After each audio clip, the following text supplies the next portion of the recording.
성공해야 행복하다고 말합니다. 가져야 행복하다고 말합니다. 인정받아야 행복하다고 말합니다.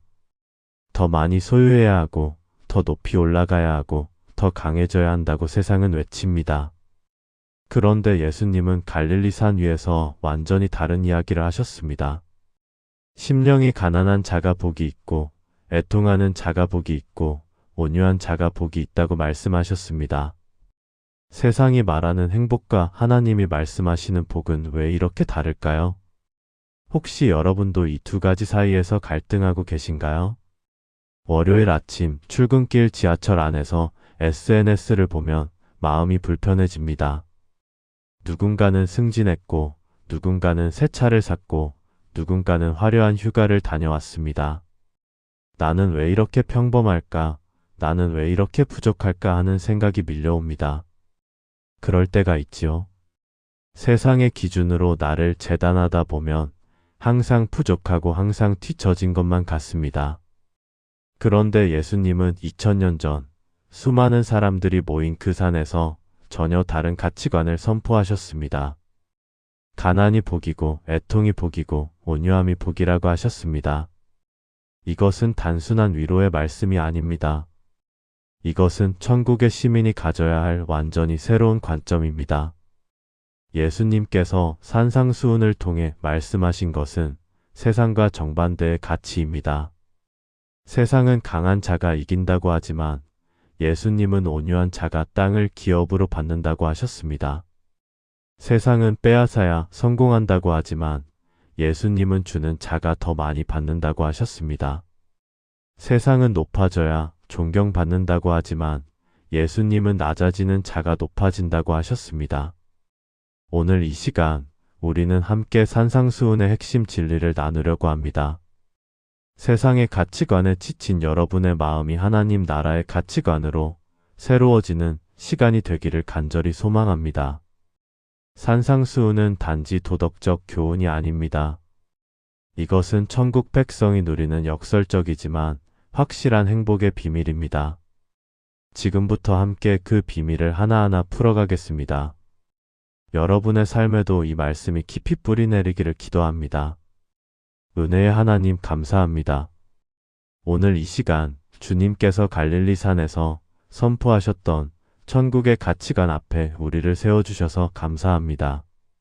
세상의 기준으로 우리를 재단하며 지쳐온 우리에게 완전히 새로운 관점을 열어주시는 주님을 찬양합니다.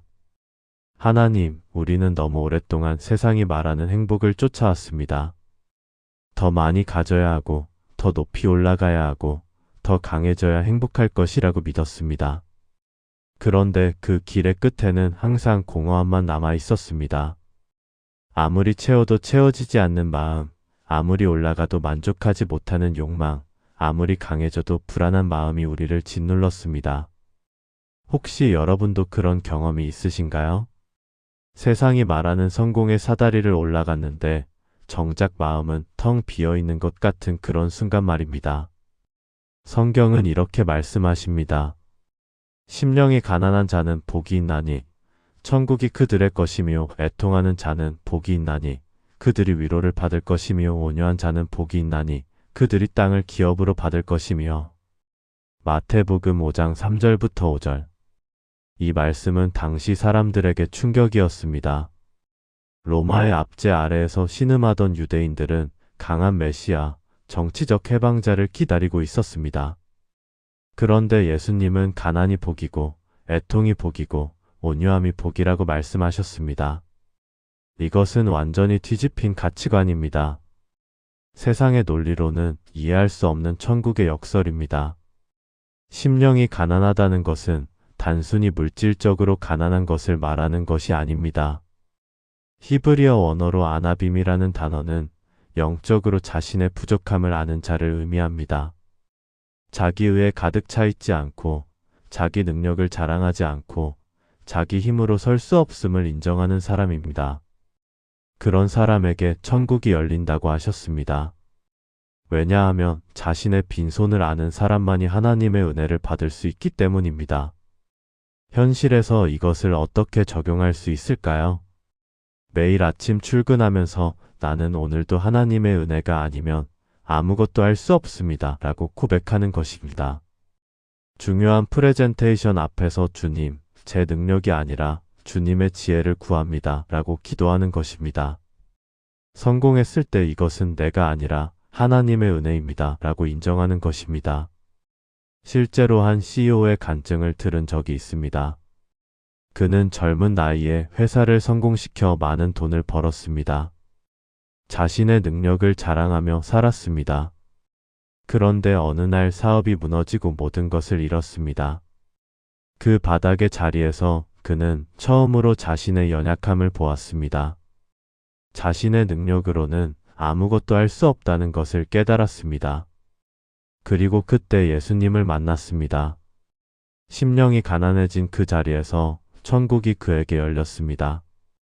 지금 그는 더 큰 사업을 하고 있지만 예전과는 완전히 다른 사람입니다. 모든 영광을 하나님께 돌리고 자신의 부족함을 늘 고백하며 겸손하게 살아가고 있습니다. 사랑하는 여러분, 팔복은 세상의 가치관을 완전히 뒤집는 천국의 선언입니다. 가난한 자, 애통하는 자, 온유한 자에게 복이 있다는 이 말씀을 붙잡으시길 바랍니다. 세상은 이것을 약함이라고 말하지만 하나님은 이것을 복이라고 말씀하십니다. 이 진리가 여러분의 마음에 깊이 새겨지기를 간절히 기도합니다. 생명의 하나님 감사합니다. 우리를 이 어두운 세상의 빛으로 보내주신 하나님을 찬양합니다. 우리가 비록 작고 보잘것없어 보일지라도 주님께서 우리를 통해 이 땅을 변화시키기 원하신다는 사실에 감격합니다. 하나님, 우리는 종종 우리 자신이 너무 작다고 느낍니다. 이 거대한 세상 앞에서 나 하나쯤이야 무슨 차이를 만들겠냐고 생각합니다. 내가 믿음대로 살아봤자 세상은 변하지 않을 것 같습니다. 내가 빛을 발해봤자 이 어둠을 밝힐 수 없을 것 같습니다. 그래서 우리는 세상과 타협하며 살아갑니다. 세상이 하는 대로 따라가고 세상의 방식에 익숙해지고 점점 우리의 빛이 흐려져 갑니다. 혹시 여러분도 그런 적이 있으신가요? 직장에서, 학교에서, 동네에서 그리스도인답게 살기가 너무 어려웠던 순간 말입니다. 성경은 이렇게 말씀하십니다. 너희는 세상의 소금이니 소금이 만일 그 맛을 잃으면 무엇으로 짜게 하리요. 후에는 아무 쓸데없어 다만 밖에 버려져 사람에게 밟힐 뿐이니라. 너희는 세상의 빛이라. 산 위에 있는 동네가 숨겨지지 못할 것이요. 마태복음 5장 13절부터 14절. 이 말씀은 예수님께서 제자들에게 주신 정체성 선언입니다. 너희는 소금이다. 너희는 빛이다라고 단정적으로 말씀하셨습니다. 될 수도 있고 안 될 수도 있는 것이 아니라 이미 그렇게 되었다는 것입니다. 소금은 무엇을 합니까? 부패를 막고 맛을 내고 생명을 보존합니다. 당시 냉장고가 없던 시대에 소금은 음식을 썩지 않게 하는 유일한 방법이었습니다. 적은 양의 소금이지만 음식 전체를 보존하는 능력이 있었습니다. 마찬가지로 여러분도 비록 소수일지라도 여러분이 있는 그 자리를 썩지 않게 하는 능력이 있습니다. 빛은 무엇을 합니까? 어둠을 물리치고 길을 밝히고 생명을 살립니다. 아무리 큰 어둠이라도 작은 빛 하나면 충분히 밝아집니다. 촛불 하나가 방 전체를 밝히는 것처럼 여러분의 작은 빛이 주변을 변화시킵니다. 현실에서 이것을 어떻게 적용할 수 있을까요? 직장에서 모두가 거짓말로 일을 처리할 때 여러분만이라도 정직하게 일하는 것입니다. 학교에서 모두가 부정행위를 할 때 여러분만이라도 정당하게 시험 치는 것입니다. 동네에서 모두가 험담하고 있을 때 여러분만이라도 선한 말을 하는 것입니다. 작아 보이지만 그것이 바로 소금의 역할이고 빛의 역할입니다. 실제로 한 간호사의 이야기를 들었습니다. 그 병원은 매우 바쁘고 스트레스가 많은 곳이었습니다. 직원들은 서로에게 친절하지 않았고 환자들에게도 불친절했습니다. 그런데 그 간호사는 달랐습니다. 아무리 바빠도 환자들에게 웃으며 인사했고 동료들에게 친절했습니다. 힘들어하는 환자가 있으면 기도해 주겠다고 물어보았고 허락하면 짧게 기도해 주었습니다. 처음에는 이상하게 보는 사람들도 있었습니다. 그런데 시간이 지나면서 병동의 분위기가 바뀌기 시작했습니다. 다른 간호사들도 환자들에게 더 친절해졌고 서로에게도 배려하기 시작했습니다. 환자들도 그 병동을 선호하게 되었습니다. 한 사람의 빛이 전체를 밝힌 것입니다. 사랑하는 여러분, 여러분은 세상의 소금이고 빛입니다. 여러분이 작다고 느껴질 때도 하나님은 여러분을 통해 일하십니다. 여러분이 있는 그 자리에서 소금처럼 부패를 막고 빛처럼 어둠을 물리치시길 바랍니다. 그것이 바로 천국 백성의 사명입니다. 긍휼의 하나님 감사합니다. 의로움을 갈망하는 마음을 우리에게 주시고 그 갈망을 채워주시는 하나님을 찬양합니다. 우리의 목마름이 헛된 것을 향하지 않고 오직 주님의 의를 향하도록 인도해 주시는 주님께 감사드립니다. 하나님, 우리는 많은 것에 줄이고 목말라 합니다. 성공에 줄이고 목말라 하고 인정에 줄이고 목말라 하고 물질에 줄이고 목말라 합니다. 그런데 정작 의로움에는 줄이고 목마르지 않습니다. 하나님이 기뻐하시는 삶보다 사람들이 인정하는 삶을 더 원합니다. 하나님의 뜻보다 내 뜻이 이루어지기를 더 갈망합니다. 그래서 우리 마음은 늘 허기지고 목마릅니다. 아무리 채워도 채워지지 않는 갈증이 우리를 괴롭힙니다. 혹시 여러분도 그런 공허함을 느끼신 적 있으신가요? 세상의 것들로는 도저히 채워지지 않는 마음의 깊은 갈증 말입니다. 성경은 이렇게 말씀하십니다. 의에 줄이고 목마른 자는 복이 있나니 그들이 배부를 것이며. 마태복음 5장 6절. 이 말씀에서 줄이고 목마르다는 표현은 단순한 갈망이 아닙니다. 헬라어 언어로 페이나우와 딥사우는 극심한 배고픔과 목마름을 의미합니다. 며칠을 굶어 죽기 직전의 배고픔, 사막에서 물 없이 쓰러지기 직전의 목마름을 말합니다. 그 정도로 의로움을 갈망하라는 것입니다. 의로움이 없으면 살 수 없다는 절박함으로 하나님의 뜻을 구하라는 것입니다. 왜 이렇게 강렬한 표현을 쓰셨을까요? 왜냐하면 우리의 갈망의 크기가 우리가 받을 채움의 크기를 결정하기 때문입니다. 조금 갈망하면 조금 채워지고 크게 갈망하면 크게 채워집니다. 하나님은 의에 줄이고 목마른 자를 반드시 배부르게 하신다고 약속하셨습니다. 현실에서 이것을 어떻게 적용할 수 있을까요? 아침에 눈을 뜰 때 제일 먼저 하나님의 말씀을 갈망하는 것입니다. SNS를 보기 전에 성경을 펴는 것입니다. 중요한 결정을 할 때 내 유익보다 하나님의 뜻을 먼저 구하는 것입니다. 사람의 인정보다 하나님의 인정을 더 갈망하는 것입니다. 실제로 한 사업가의 간증이 있습니다. 그는 큰 계약을 앞두고 있었습니다. 그 계약만 성사되면 회사가 안정되고 큰 이익을 얻을 수 있었습니다. 그런데 계약 조건 중에 불법적인 부분이 있었습니다. 모두가 하는 일이었고 들키지 않을 가능성도 높았습니다. 그는 밤새 고민했습니다. 그리고 기도했습니다. 하나님, 제가 원하는 것은 성공이지만 제가 더 원하는 것은 주님의 의입니다. 주님이 기뻐하시지 않는 일이라면 저는 하지 않겠습니다. 다음 날 그는 계약을 거절했습니다. 회사는 어려워졌습니다. 하지만 몇 달 후 더 큰 계약이 들어왔습니다. 그것도 완전히 정당한 방법으로 말입니다. 하나님은 의에 줄이고 목마른 자를 배부르게 하신다는 약속을 지키셨습니다. 사랑하는 여러분, 여러분은 무엇에 줄이고 목말라 하십니까? 세상의 것들로는 결코 여러분의 갈증이 채워지지 않습니다. 오직 하나님의 의로움만이 여러분을 진정으로 만족시킬 수 있습니다. 오늘부터 의에 줄이고 목말라 하는 삶을 살아가시길 간절히 기도합니다. 평강의 하나님 감사합니다. 우리의 약함을 통해 주님의 강함이 나타나게 하시는 하나님을 찬양합니다. 우리의 빈손을 통해 주님의 풍성한 은혜를 부어주시는 주님께 감사드립니다. 하나님, 우리는 너무 오랫동안 우리 자신을 의지하며 살아왔습니다.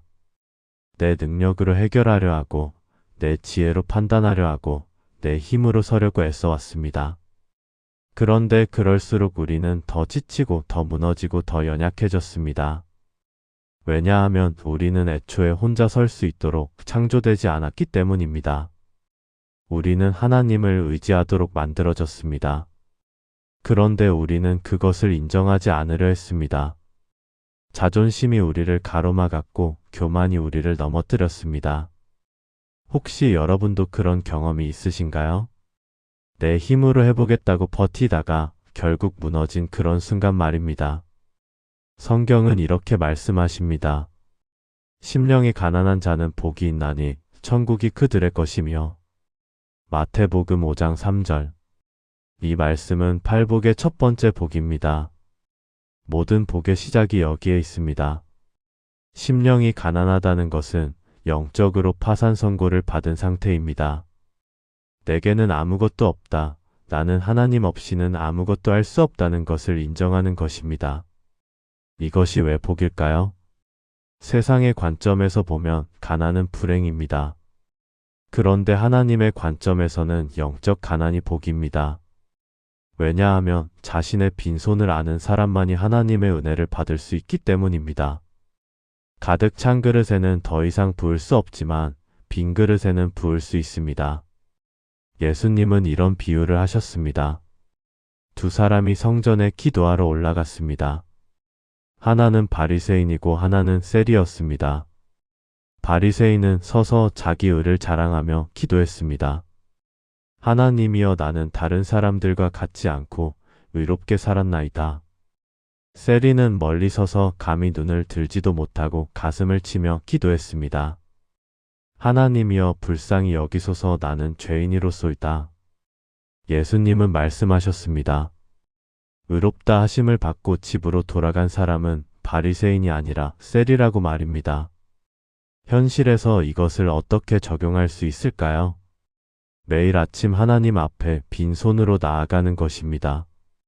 주님, 저는 아무것도 아닙니다. 주님의 은혜가 아니면 저는 아무것도 할 수 없습니다. 성공했을 때 교만하지 않고 이것은 하나님의 은혜입니다 라고 고백하는 것입니다. 실패했을 때 절망하지 않고 하나님께서 저를 다시 일으키실 것입니다 라고 믿는 것입니다. 실제로 한 목사님의 간증이 있습니다. 그는 젊었을 때 매우 유능했습니다. 설교도 잘하고 사역도 잘했습니다. 사람들이 그를 칭찬했고 그는 점점 교만해졌습니다. 자신의 능력을 자랑하며 하나님보다 자신을 의지했습니다. 그런데 어느 날 그에게 큰 시련이 왔습니다. 사역이 무너지고 명예가 추락했습니다. 그는 완전히 바닥까지 떨어졌습니다. 그 자리에서 그는 처음으로 자신의 진짜 모습을 보았습니다. 자신이 얼마나 교만했는지, 자신이 얼마나 연약한 존재인지 깨달았습니다. 그리고 그때 하나님의 음성을 들었습니다. 내가 너를 의지하는 한 나는 너를 쓸 수 없다. 내가 나를 전적으로 의지할 때 내가 너를 온전히 쓸 수 있다. 그는 완전히 깨어졌습니다. 심령이 가난해졌습니다. 그리고 그때부터 그의 진짜 사역이 시작되었습니다. 더 이상 자신의 능력을 자랑하지 않고 오직 하나님의 은혜만 자랑했습니다. 더 큰 열매가 맺혔습니다. 사랑하는 여러분, 심령이 가난한 자가 복이 있습니다. 여러분의 빈손이 부끄럽지 않습니다. 그 빈손으로 하나님의 은혜를 받으십시오. 여러분의 약함이 문제가 아닙니다. 그 약함 가운데 하나님의 강함이 나타날 것입니다. 오늘부터 자신의 부족함을 인정하고 하나님의 충만함을 구하는 삶을 살아가시길 간절히 기도합니다. 사랑의 하나님, 감사합니다. 온유함이 약함이 아니라 진정한 강함임을 가르쳐 주시는 하나님을 찬양합니다. 세상의 방식이 아닌 천국의 방식으로 승리하게 하시는 주님께 감사드립니다. 하나님, 우리는 강해져야 한다고 배웠습니다. 강해야 살아남고 강해야 이기고 강해야 존경받는다고 들었습니다. 그래서 우리는 온유함을 약함으로 착각했습니다. 부드러운 것은 무시당하고 겸손한 것은 밟힌다고 생각했습니다. 그래서 우리는 딱딱하게 굳어졌고 날카롭게 무장했습니다. 부드러움을 잃었고 온유함을 버렸습니다. 그리고 우리는 점점 지쳐갔습니다. 강한 척하느라 너무 힘들었고 무장하고 살아가느라 너무 외로웠습니다. 혹시 여러분도 그런 적이 있으신가요? 강하게 보이려고 애쓰다가 오히려 더 약해진 것 같은 느낌 말입니다. 성경은 이렇게 말씀하십니다. 온유한 자는 복이 있나니 그들이 땅을 기업으로 받을 것이며. 마태복음 5장 5절. 이 말씀은 시편 37편 11절을 인용한 것입니다. 온유한 자는 땅을 차지하며 풍성한 화평으로 낙을 삼으리로다. 온유하다는 것은 약한 것이 아닙니다. 헬라어 원어 프라우스는 길들여진 야생마를 의미합니다. 원래는 강력한 힘을 가지고 있지만 주인에게 복종하여 그 힘을 선하게 사용하는 것입니다. 힘이 없는 것이 아니라 힘을 절제하는 것입니다. 분노할 수 있지만 자제하는 것입니다. 보복할 수 있지만 용서하는 것입니다. 그것이 진정한 온유함입니다. 예수님이 바로 그런 분이셨습니다. 온 우주를 창조하신 능력의 하나님이시지만 십자가를 지셨습니다. 천사들을 명령하여 원수들을 멸할 수 있었지만 아버지여 저들을 용서하소서라고 기도하셨습니다. 그것이 온유함입니다. 그리고 그 온유함을 통해 세상을 이기셨습니다. 현실에서 이것을 어떻게 적용할 수 있을까요? 누군가 여러분을 비난할 때 똑같이 비난으로 갚지 않는 것입니다. 부드럽게 대응하되 진리는 분명히 말하는 것입니다. 직장에서 권력으로 사람을 누르지 않고 섬김으로 이끄는 것입니다. 가정에서 힘으로 통제하지 않고 사랑으로 감싸는 것입니다. 실제로 한 교사의 이야기를 들었습니다. 그 반에는 매우 문제가 많은 학생이 있었습니다. 수업을 방해하고 다른 아이들을 괴롭혔습니다. 다른 선생님들은 강압적으로 대했지만 효과가 없었습니다. 오히려 그 학생은 더 반항했습니다. 그런데 이 교사는 달랐습니다. 그 학생을 온유하게 대했습니다. 화를 내지 않고 인내했습니다. 잘못을 꾸짖되 사랑으로 감싸주었습니다. 방과 후에 개인적으로 시간을 내어 이야기를 들어주었습니다. 처음에는 변화가 없었습니다. 그런데 몇 달이 지나면서 그 학생이 조금씩 달라지기 시작했습니다. 수업 태도가 좋아졌고 다른 아이들과의 관계도 개선되었습니다. 졸업할 때 그 학생이 편지를 썼습니다. 선생님의 온유함이 저를 변화시켰습니다. 선생님은 저를 포기하지 않으셨습니다. 강압하지 않고 사랑으로 기다려주셨습니다. 저는 처음으로 사랑받는다는 느낌을 받았습니다. 온유함이 한 영혼을 구원한 것입니다. 사랑하는 여러분, 온유한 자는 복이 있습니다. 온유함은 약함이 아니라 진정한 강함입니다. 세상은 힘으로 땅을 차지하려 하지만 결국 잃습니다. 하지만 온유한 자는 하나님의 방식으로 땅을 기업으로 받습니다. 오늘부터 온유함으로 세상을 이기는 삶을 살아가시길 간절히 기도합니다. 긍휼의 하나님 감사합니다. 우리에게 먼저 긍휼을 베푸시고 우리도 남에게 긍휼을 베풀도록 가르치시는 하나님을 찬양합니다. 우리가 받은 긍휼을 기억하게 하시고 그 긍휼을 나누며 살게 하시는 주님께 감사드립니다. 하나님, 우리는 너무 쉽게 남을 판단합니다. 누군가 실수하면 정죄하고 누군가 넘어지면 비난하고 누군가 잘못하면 손가락질합니다. 그들의 상처를 헤아리지 못하고 그들의 아픔을 이해하지 못합니다. 우리 자신도 얼마나 많은 실수를 했는지, 우리 자신도 얼마나 많은 긍휼을 받았는지 잊어버립니다. 그래서 우리는 냉정해졌고 무감각해졌습니다. 남의 고통에 공감하지 못하고 남의 눈물을 보지 못하게 되었습니다. 혹시 여러분도 그런 적이 있으신가요? 누군가를 쉽게 판단하고 정죄했다가 나중에 후회했던 경험 말입니다. 성경은 이렇게 말씀하십니다. 긍휼히 여기는 자는 복이 있나니 그들이 긍휼히 여김을 받을 것이며. 마태복음 5장 7절. 이 말씀은 단순한 도덕적 교훈이 아닙니다. 이것은 천국의 법칙입니다. 우리가 받은 것을 나누어 주는 것, 우리가 경험한 것을 다른 사람에게 전해주는 것입니다. 긍휼이라는 단어는 헬라어로 엘레오스인데 이것은 단순히 불쌍히 여기는 감정이 아닙니다. 고통받는 사람의 자리로 내려가서 함께 아파하는 것입니다. 그리고 실제로 도움의 손을 내미는 것입니다. 예수님이 바로 그런 분이셨습니다. 높은 하늘 보좌를 떠나 이 땅에 오셨습니다. 우리의 아픔을 아시기 위해 인간이 되셨습니다. 우리의 연약함을 경험하시고 우리의 고통을 감당하셨습니다. 그것이 긍휼입니다. 그리고 우리에게도 똑같이 하라고 말씀하십니다. 현실에서 이것을 어떻게 적용할 수 있을까요? 누군가 실수했을 때 판단하기 전에 그 사람의 사정을 먼저 생각하는 것입니다. 저 사람도 힘든 일이 있겠구나, 저 사람도 상처가 있겠구나라고 이해하려는 것입니다. 어려움에 처한 사람을 보면 외면하지 않고 도우려고 하는 것입니다. 작은 것이라도 내가 할 수 있는 것을 찾아서 베푸는 것입니다. 실제로 한 집사님의 간증이 있습니다. 그는 사업에 실패하여 빚을 지게 되었습니다. 가족들과도 헤어지고 혼자 어렵게 살았습니다. 그때 한 분이 그에게 긍휼을 베풀었습니다. 그를 비난하지 않고 위로했습니다. 작은 일자리를 주어 다시 일어설 수 있게 도왔습니다. 그는 그 긍휼을 평생 잊지 못했습니다. 몇 년 후 그는 다시 일어났습니다. 사업도 회복되고 가정도 회복되었습니다. 그런데 그는 자신이 받은 긍휼을 잊지 않았습니다. 이제 그가 어려운 사람들을 도왔습니다. 실패한 사람들을 비난하지 않고 일으켜 세웠습니다. 빚에 허덕이는 사람들을 외면하지 않고 손을 내밀었습니다. 그는 말했습니다. 제가 받은 긍휼을 나누는 것뿐입니다.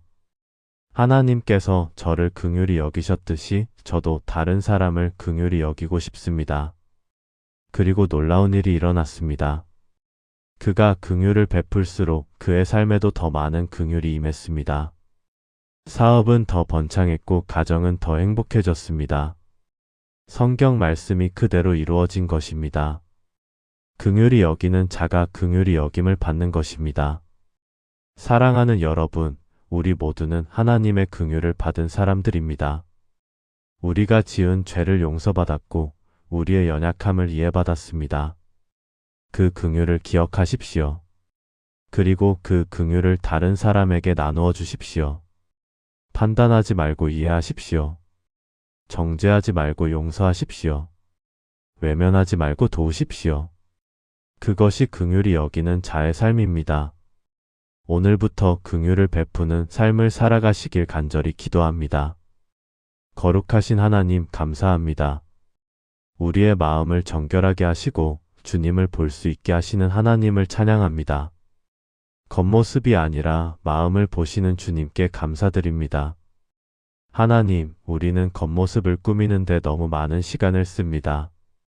사람들에게 어떻게 보일까 신경 쓰고 좋은 인상을 주려고 애쓰고 완벽한 모습을 연출하려고 합니다. 그런데 정작 우리 마음은 돌아보지 않습니다. 마음속에 어떤 생각이 있는지, 마음속에 어떤 동기가 있는지 살피지 않습니다. 겉으로는 경건한 척하면서 속으로는 다른 생각을 합니다. 입으로는 선한 말을 하면서 마음으로는 악한 의도를 품습니다. 그리고 우리는 하나님을 보지 못하게 됩니다. 하나님이 멀게 느껴지고 하나님의 음성이 들리지 않습니다. 혹시 여러분도 그런 적이 있으신가요? 신앙생활은 열심히 하는데 하나님이 실제로 느껴지지 않는 그런 순간 말입니다. 성경은 이렇게 말씀하십니다. 마음이 청결한 자는 복이 있나니 그들이 하나님을 볼 것이며. 마태복음 5장 8절. 이 말씀은 우리에게 중요한 진리를 가르쳐 줍니다. 하나님을 보는 것은 외적인 종교 활동에 달린 것이 아니라 마음의 청결함에 달려 있다는 것입니다. 마음이 청결하다는 것은 단순히 죄를 짓지 않는다는 의미가 아닙니다. 헬라어 원어 카타로스는 순수함, 혼합되지 않음을 의미합니다. 하나님만을 향한 순수한 마음, 다른 것과 섞이지 않은 순전한 동기를 말합니다. 겉으로 드러나는 행위뿐 아니라 마음 깊은 곳의 의도까지 깨끗한 것입니다. 예수님은 바리새인들을 향해 이렇게 말씀하셨습니다. 회칠한 무덤 같으니 겉으로는 아름답게 보이나 그 안에는 죽은 사람의 뼈와 모든 더러운 것이 가득하다. 겉모습은 화려했지만 마음은 더러웠던 것입니다. 그래서 그들은 하나님을 보지 못했습니다. 현실에서 이것을 어떻게 적용할 수 있을까요? 하루를 시작하기 전에 내 마음을 점검하는 것입니다. 주님, 제 마음속에 깨끗하지 못한 생각이 있다면 보여주시고 정결하게 해주세요 라고 기도하는 것입니다.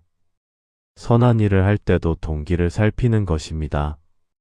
이것을 사람들에게 보이려고 하는가? 아니면 정말 하나님을 기쁘시게 하려고 하는가라고 자문하는 것입니다. 헌금을 드릴 때, 봉사를 할 때, 기도를 할 때마다 마음을 점검하는 것입니다. 실제로 한 권사님의 간증이 있습니다. 그는 교회에서 많은 봉사를 했습니다. 누가 봐도 모범적인 신앙인이었습니다.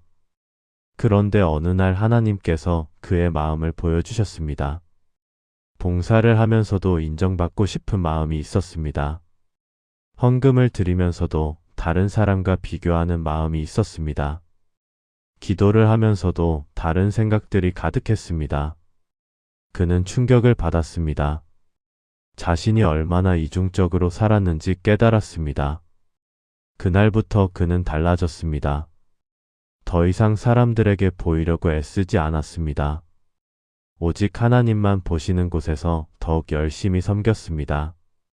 아무도 모르는 곳에서 기도하고 헌금하고 봉사했습니다. 그리고 놀라운 일이 일어났습니다. 하나님이 실제로 보이기 시작했습니다. 예배 시간에 하나님의 임재를 경험했습니다. 말씀을 읽을 때 하나님의 음성이 들렸습니다. 기도할 때 하나님과 대화하는 느낌을 받았습니다.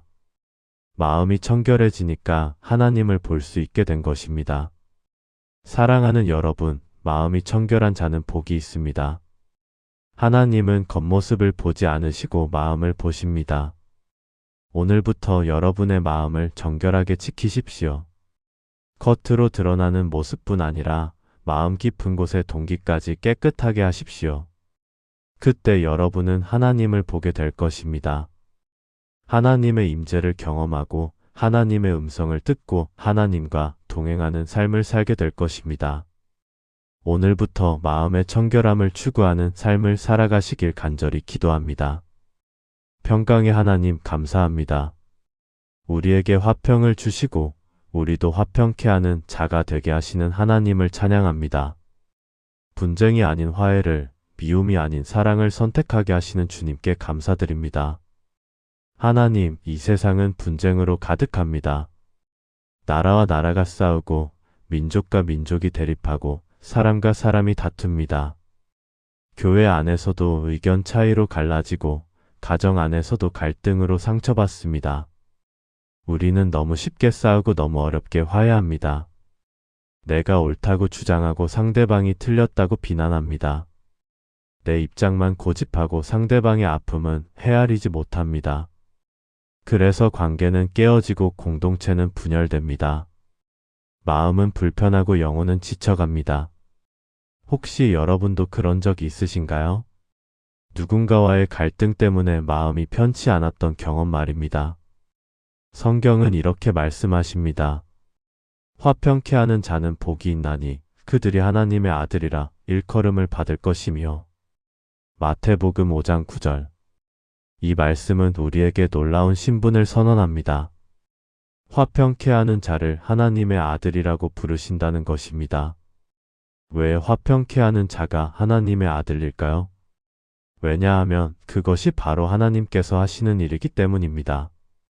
하나님은 죄로 인해 하나님과 원수되었던 우리를 예수 그리스도를 통해 화해시키셨습니다.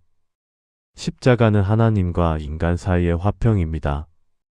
그 화평을 경험한 우리가 이제 다른 사람들 사이에서도 화평을 이루는 것입니다.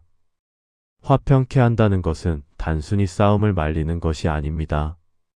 헬라어 원어 에이레노포이오스는 평화를 만드는 자, 평화를 창조하는 자를 의미합니다. 갈등 상황에서 적극적으로 화해를 중재하고 미움을 사랑으로 바꾸고 분쟁을 화목으로 변화시키는 것입니다. 현실에서 이것을 어떻게 적용할 수 있을까요? 가정에서 부부가 다툴 때 먼저 사과하는 것입니다. 내가 옳아라고 주장하기보다 우리 관계가 더 중요해라고 말하는 것입니다. 직장에서 동료들이 갈등할 때 중재하는 것입니다. 한쪽 편을 들기보다 양쪽의 이야기를 듣고 이해시키는 것입니다. 교회에서 의견이 다를 때 분열시키지 않고 조화롭게 만드는 것입니다. 실제로 한 목사님의 간증이 있습니다. 어느 교회에서 큰 분쟁이 일어났습니다.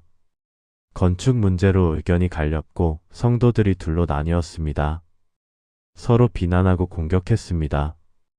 교회가 분열될 위기였습니다. 그때 한 장로님이 나섰습니다. 그는 양쪽의 이야기를 다 들었습니다. 비난하지 않고 이해하려고 했습니다. 그리고 모두를 모아놓고 말했습니다. 우리가 건물을 짓든 안 짓든 그것은 나중 문제입니다. 지금 더 중요한 것은 우리가 형제자매라는 사실입니다. 우리는 한 가족입니다.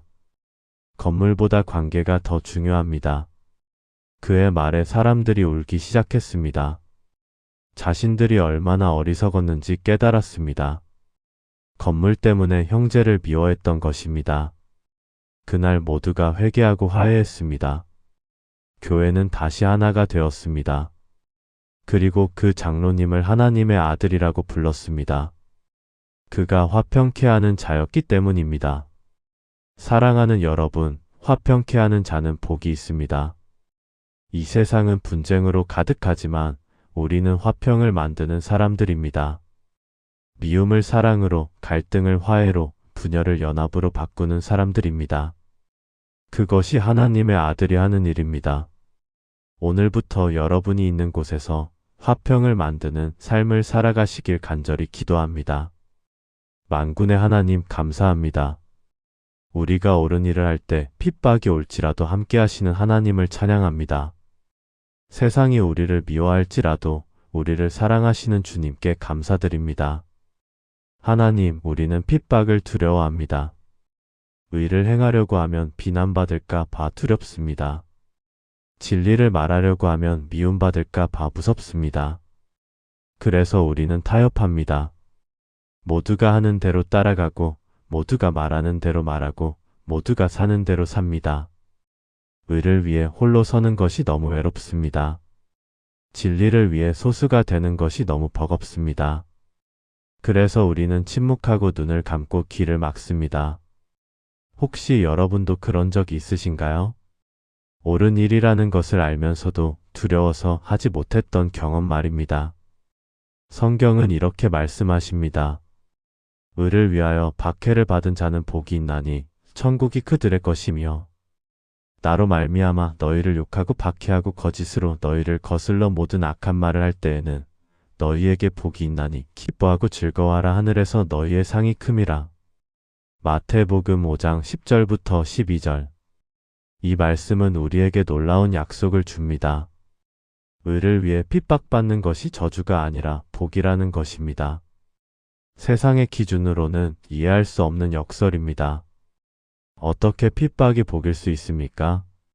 왜냐하면 의를 위한 핍박은 우리가 하나님 편에 서 있다는 증거이기 때문입니다. 세상이 우리를 미워한다는 것은 우리가 세상에 속하지 않았다는 증거입니다. 예수님도 말씀하셨습니다. 세상이 너희를 미워하면 너희보다 먼저 나를 미워한 줄을 알라. 우리가 예수님을 따라가면 예수님이 받으신 핍박을 우리도 받게 됩니다. 그것은 영광입니다. 현실에서 이것을 어떻게 적용할 수 있을까요? 직장에서 모두가 부정직한 방법을 쓸 때 나만이라도 정직하게 일하는 것입니다. 비록 손해를 보더라도, 비록 승진해서 밀려나더라도 옳은 일을 하는 것입니다. 학교에서 모두가 부정행위를 할 때 나만이라도 정직하게 시험 치는 것입니다. 비록 성적이 낮아지더라도, 비록 친구들이 이상하게 보더라도 정직하게 사는 것입니다. 사회에서 불의가 판을 칠 때 침묵하지 않고 진리를 말하는 것입니다. 실제로 초대교회 성도들의 이야기가 있습니다. 그들은 예수님을 믿는다는 이유로 핍박받았습니다. 감옥에 갇히고 재산을 빼앗기고 목숨을 잃었습니다. 그런데 그들은 어떻게 반응했습니까? 사도행전 5장 41절은 이렇게 기록합니다. 사도들은 그 이름을 위하여 능욕받는 일에 합당한 자로 여기심을 기뻐하면서 공의 앞을 떠나니라. 그들은 핍박을 기뻐했습니다. 왜냐하면 그것이 예수님과 함께 고난받는 영광이었기 때문입니다. 그리고 그들의 기쁨이 세상을 변화시켰습니다. 핍박할수록 교회는 더 성장했고 죽일수록 믿음은 더 확산되었습니다. 로마 제국이 결국 기독교를 받아들인 것은 그들의 순교가 있었기 때문입니다. 현대에도 그런 예가 있습니다. 중국의 한 목사님이 있었습니다. 그는 정부의 탄압 속에서도 복음을 전했습니다. 여러 번 감옥에 갇혔고 고문을 당했습니다. 가족들도 고생했고 재산도 다 잃었습니다. 그런데 그는 포기하지 않았습니다. 감옥에서도 복음을 전했고 고문 속에서도 찬양했습니다. 그의 기쁨을 보고 간수들이 예수님을 믿었습니다. 그의 인내를 보고 동료 죄수들이 회개했습니다. 결국 그는 석방되었고 지금은 더 많은 사람들에게 복음을 전하고 있습니다. 그는 말합니다. 감옥이 제게는 신학교였습니다. 핍박이 제게는 훈련이었습니다. 의를 위해 고난받는 것이 얼마나 큰 영광인지 알게 되었습니다. 사랑하는 여러분, 의를 위하여 핍박받는 자는 복이 있습니다. 두려워하지 마십시오. 옳은 일을 하십시오. 진리를 말하십시오. 비록 세상이 여러분을 미워할지라도 하나님은 여러분을 사랑하십니다. 비록 사람들이 여러분을 비난할지라도 하늘에서 여러분의 상이 큽니다. 오늘부터 의를 위해 용기 있게 서는 삶을 살아가시길 간절히 기도합니다. 새롭게 하시는 하나님 감사합니다. 우리를 천국의 시민으로 부르시고 새로운 가치관으로 살게 하시는 하나님을 찬양합니다. 세상과 다른 삶을 살도록 우리를 변화시키시는 주님께 감사드립니다. 하나님, 지금까지 우리는 산상수훈의 핵심 진리들을 함께 나누었습니다. 심령이 가난한 자의 복, 애통하는 자의 복, 온유한 자의 복을 배웠습니다. 의에 줄이고 목마른 자, 긍휼히 여기는 자, 마음이 청결한 자의 복을 깨달았습니다. 화평케 하는 자, 의를 위하여 핍박받는 자의 복을 알게 되었습니다. 이 모든 말씀이 우리에게 가르쳐 주는 것은 하나입니다. 천국의 시민은 세상과 다르게 산다는 것입니다. 세상의 가치관이 아닌 하나님 나라의 가치관으로 산다는 것입니다. 그런데 하나님, 우리는 고백합니다. 이렇게 사는 것이 너무 어렵습니다. 세상의 기준에 맞춰 사는 것이 훨씬 쉽습니다. 모두가 가는 길을 따라가는 것이 훨씬 편합니다. 혼자 다른 길을 가는 것이 너무 외롭고 버겁습니다. 혹시 여러분도 그런 생각을 하신 적 있으신가요? 산상수훈의 가르침은 아름답지만 현실에서 실천하기에는 너무 이상적이라고 느끼신 적 말입니다. 성경은 이렇게 말씀하십니다. 그러므로 누구든지 나의 이 말을 듣고 행하는 자는 그 집을 반석 위에 지은 지혜로운 사람 같으리니 비가 내리고 창수가 나고 바람이 불어 그 집에 부딪히되 무너지지 아니하나니 이는 추초를 반석 위에 놓은 까닭이요. 마태복음 7장 24절부터 25절. 예수님은 산상수훈을 마치시면서 이 비유를 말씀하셨습니다. 이 말씀을 듣기만 하는 것이 아니라 행해야 한다는 것입니다.